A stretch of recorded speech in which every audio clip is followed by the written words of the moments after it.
அமைச்சர் சேகர் பாபு மீண்டும் கடுமையான விமர்சனங்களை முன் வச்சிருக்காரு. உங்களோட பதவி வந்து மியூசிக் சேர் பண்றதுதான் அப்படின்னு சொல்லியிருக்காரு.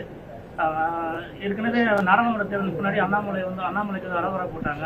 சட்டமன்ற தேர்தலுக்கு வந்து நயனா நாயந்தனுக்கு பேக்கப் பண்ணிடுவாங்க தலைமைன்னு சொல்லி அமைச்சர் சேகர் பாபு சொல்லியிருக்காரு. அவர் சொன்ன உண்மைதான்.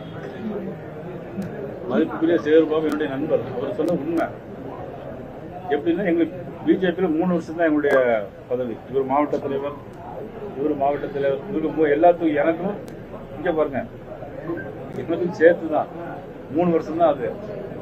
அதுக்கப்புறம் ஒருவேளை எக்ஸ்டெண்ட் பண்ணுவாங்க, இல்லைன்னாக்கி இப்போ 6 மாதம் முடிஞ்சிச்சு, இன்னும் 2.5 வருஷம் எனக்கு. அவருக்கு 2.5 மாதம் தான் இருக்கு. இல்லை, அது நேற்று சொன்னாரு, திருப்பி பதில் சொல்லியிருக்காரு. அந்த 2 வருஷங்கள் நிரந்தரம் இல்ல, மத்திய தலைமை முடிவு பண்றதா, ஒரு மியூசிக் சேர் போன்ற பதவி தான் இப்ப அவர் இருக்கிறது அப்படின்னு இன்னைக்கு இப்ப காலையில சொல்லியிருக்காரு.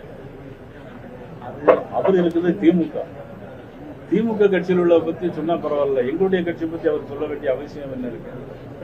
நான் ஏற்கனவே சொன்னேன், எனக்கு நெருங்கிய நண்பர் கோயிலுக்கு கேட்டதெல்லாம் செஞ்சு தருவாரு.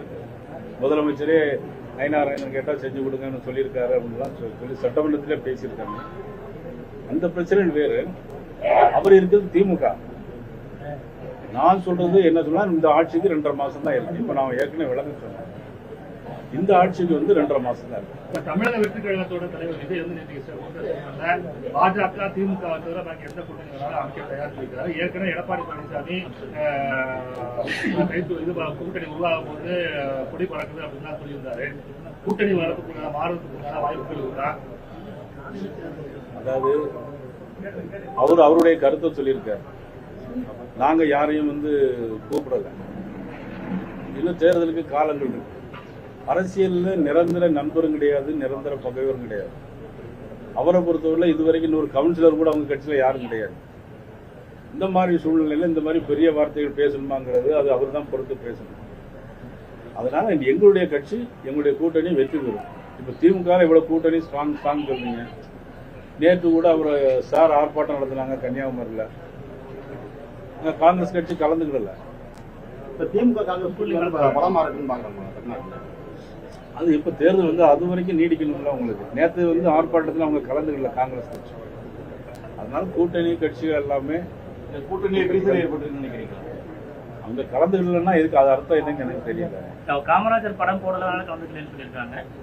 தாவேகா குறித்து நேற்று நீங்க பேசியிருந்தீங்க, ஒரு கவுன்சிலர் சீட் கூட இல்லைன்னா அவங்க 3 கவுன்சிலர் இருக்கான்னு சொல்லியிருக்காங்க. 3 இருக்காங்களா? பரவாயில்ல. புதுக்கோட்டை மாநகராட்சியில் ஒன்று இருக்காங்க, சுயேட்சையா போட்டியாலும் இப்ப தாவேகா இருக்காங்க. ஓகே. அதன் கிடந்த அப்படிப்பட்ட கட்சி எடப்பாடி பழனிசாமி ஏன் வந்து இவரா கூப்பிடாத ஒரு கேள்வி வருது இல்ல? நீங்க ஒரு கவுன்சிலர் கூட இல்லாத கட்சின்னு சொல்றீங்க. அதிமுக பொதுச்செயலாளர் ஏன் அந்த கட்சியை? நான் வந்து யாரையும் குறைச்சு மதிப்பிடல. குறைச்சு இல்லைன்னு ஏன் தெரியுமா, இன்னொரு பொது தேர்தல் கூட அவங்க சந்திக்கல. நான் யாரையுமே பொதுவாக இதுவரையிலும் நாகரிகமாக தான் எல்லாருமே பேசிட்டு வரோம். இனிமேலும் நாகரிகமாக தான் நாங்கள் பேசுவோம். ஆனால் யாரையும் குறைச்சி மதிப்பிடவோ இல்லை. அவங்க இன்னொரு கவுன்சிலர் கூட ஆகலை, ஒரு சட்டமன்ற தேர்தலோட இன்னும் சந்திக்கலை. இந்த சூழ்நிலை எடுத்த உடனே அப்படி சொல்கிறாங்களங்கிறதுனால தான் அது உங்களுடைய பார்வையில் நீங்கள் எப்படி வெளியேப்படுத்த போறீங்கிறது எனக்கு தெரியல. பாஜக மாநிலத்தில் வெற்றி பெற்றா அந்த பகுதியில் உள்ள திமுக நிர்வாகியோட பதவிகள் பறிக்கப்படும் சொல்லி முதலமைச்சர் சொல்லியிருக்காரு, ஸ்டாலின் சொல்லியிருக்காரு. இப்படி உங்களுக்கு பயமா? அப்படி அவர் எல்லா தொகுதியும் அது மாதிரி தான் சொல்லியிருக்காங்க. பர்டிகுலரா உங்களுக்கு மென்ஷன் பண்ணிருக்காங்க. இல்லை, ஒவ்வொரு தொகுதியிலுமே பத்திரிகையில பெருசுப்படுத்திருக்காங்க. ஒவ்வொரு தொகுதியிலுமே என்ன சொல்லியிருக்காங்க அப்படின்னா, ஒவ்வொரு தொகுதியிலும் பொறுப்பாளரையும் கூப்பிட்டு நீங்க உங்க தொகுதியில ஜெயிக்கல அப்படின்னா உங்க பதவியை எடுத்துருவாங்க. 234 சட்டமன்ற தொகுதிக்கும் அதை சொல்லியிருக்காங்க. அதை வந்து நான் அப்படிதான் கேள்விப்பட்டேன். பாஜக முன்னாள் தலைவர் அண்ணாமலை அதிர்ச்சியில் இருக்க மாதிரி சொல்றாங்க, அது உண்மையா? நான் ஏற்கனவே உங்கள்கிட்ட சொன்னேன், எனக்குமே 2.5 வருஷம் தான் நீங்க. ஒருவேளை அதுக்கு முன்னாடி வேற மாற்றங்கள் வந்தாலும் வரலாம். இதெல்லாம் பாரதிய ஜனதா கட்சி வந்து இது ஒரு குடும்ப கட்சி கிடையாது, இது ஒரு மன்னர் ஆட்சி கிடையாது. அடுத்த தேர்தல் இருக்காரா? அது நீங்க தான் பதில் சொல்லி. எங்களை பொறுத்தவரை எங்க கூட தான் இருக்கு. தமிழக வெற்றி கழகம் நிலைப்பாடை வெளிப்படுத்திட்டாங்க. இனி வரக்கூடிய காலங்கள்ல பாஜக அதிமுக கூட்டணியில புதிய கட்சிகள் ஒரு மெகா கூட்டணி அமைக்கிறதுக்கான வாய்ப்பு இருக்குங்களா சார்? தேர்தலில் எது வேணாலும் நடக்கும் சார்.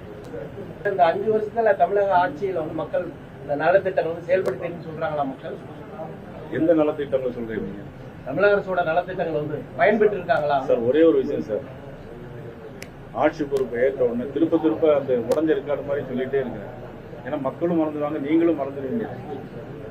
ஆட்சி பொறுப்பு ஏற்ற உடனே நீட் தேர்வை ரத்து செய்வோம் சொன்னாங்களா இல்லையா? செஞ்சாங்களா சார்? ஆனா அவங்களுக்கு தெரியும் இது ரத்து செய்ய முடியாது அப்படின்னு தெரியும். சுப்ரீம் கோர்ட் உத்தரவுப்படி இது அன்னைக்கு இருந்த அவங்க கூட்டணியில் உள்ள அரசாங்கம் கொண்டு வந்த நீட் தேர்வு, அதை நாங்க ரத்து செய்யறோம்னு சொல்லி ஓட்ட வாங்கினாங்க. 1000 ரூபாய் மக்களுக்கு தருவோம், மகளிருக்கு தருவோம்னு சொன்னாங்க. 2.5 வருஷமா தரல, பார்லிமெண்ட் எலெக்ஷன் வரைக்கும் தரல. அதுக்கப்புறம் ஏன் கொடுத்தாங்க? ஆட்சி வரணும், பதவிக்கு வரணும். அது பொய்யான வாக்குறுதி. இன்னொன்னு, அடுத்த நாள் என்ன பண்றாங்க? சொத்து வரியை கூட்ட மாட்டோம்னு சொன்னாங்க, சொத்து வரியை கூட்டிட்டாங்க. மின்சார கட்டணத்தை 2 மாசத்துக்கு இருக்கத 1 மாசத்துக்கு மாத்தோம்னு சொன்னாங்க. சொல்லியிருக்காங்க, செஞ்சிருக்காங்களா? நீங்க பணம் கட்டிருக்கீங்களா? ஐயா பணம் கட்டிருக்கீங்களா?